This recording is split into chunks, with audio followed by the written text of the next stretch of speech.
Jarakena of ani lagana Tugogoli kakatun baya Dunia nama kena nagayan Napati sa palmata kawal kaya Lakin sa milin Lafatanya tu sopa Yadaya Bili semua wala buman Kapoy male Wanan dukne hasaya Lewal kaya Fogalawal kaya Jarakena of ani lagana Tugogoli kakatun baya Dunia nama kena nagayan Napati sa palmata kawal kaya Lakin sa milin Lafatanya tu sopa Yadaya Bili semua wala buman Kapoy male Wanan dukne hasaya Lewal kaya Fogalawal kaya Kayon oromota kulkulung ganama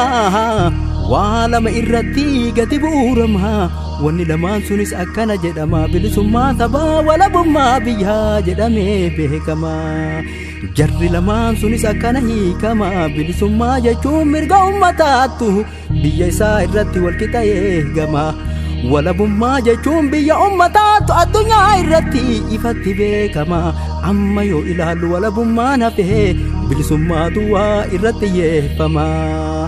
Mee akkamitta akkamii yaadama Bilisummaan sunuu maalirra ejjate gadi hundeeffama Gaafiin tiyya tana qalbiidhaan na qaba Bilisummaadham hoo biyyatu jalqaba Namni biyya hin qabne mirga maalii qaba Bilisummaan sunuu biyyarraa jalqaba Isa kanaaf jecha uummanni Oromoo urga cabee kaafee hanga har'aan tanaa qabsootti dadhaba Warri dubbii laaltu gaafii tiyya tanaaf deebii na rakkaba Jarakena of ani lagana Tugogoli kakatun baya Dunia nama kena nagayan Napati sa palmata kawal kaya Lakin sa milin Lafatanya tu sopa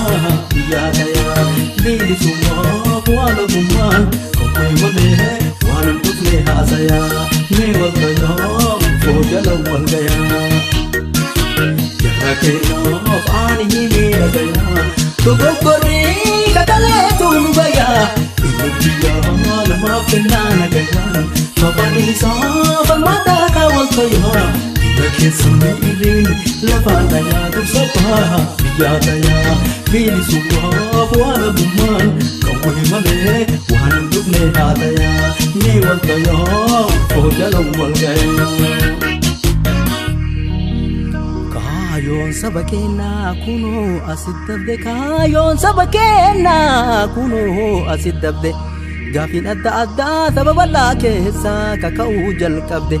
Ati yoom argatte walabummaa biyyaa takaleessa dhabde Galtee fudhatte moo poostaan si dhaqqabde Meesi huugaa fanna Oromiyaa jette kaleessa lallabde Har'a maal argannaan Oromiyaan hafte Tooppiyaa takkatti jechuu jala qabde Kayoon kaleessa haatiif kayoon har'aa kunoo asirra wal dhabde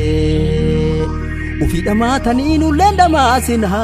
Galmee sabni hin beeyne gannutti yaadina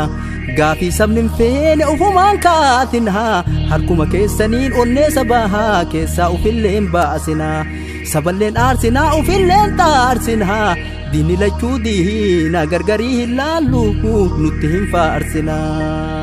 Mee xiqqoo gaanfadhaa yoo farfachuu feetan mana keessanitti hixaana aarfadhaa ufumaa faarfadhaa Kun Oromoo laalu kaayoo Oromoota halagaan hin dhaalu Lammii teenna irra halagaan nuun caalu Nuti dhaaba keenna guddifnee jaalannaa guddoo jala ceenaa Hoogganoota dhuga warra qabsoo sabaa galmaan ga'u feena Jarakena of ani lagana Tugogoli kakatun baya Dunia nama kena nagayan Napati sa palmata kawal kaya Lakin sa milin Lafatanya tu sopa Yadaya Bili semua wala buman Kapoy male Wanan dukne hasaya Lewal kaya Fogalawal kaya Jarakena of ani lagana Tugogoli kakatun baya Dunia lama finna nagayaan Topaniisa falmata kaawwattayyaa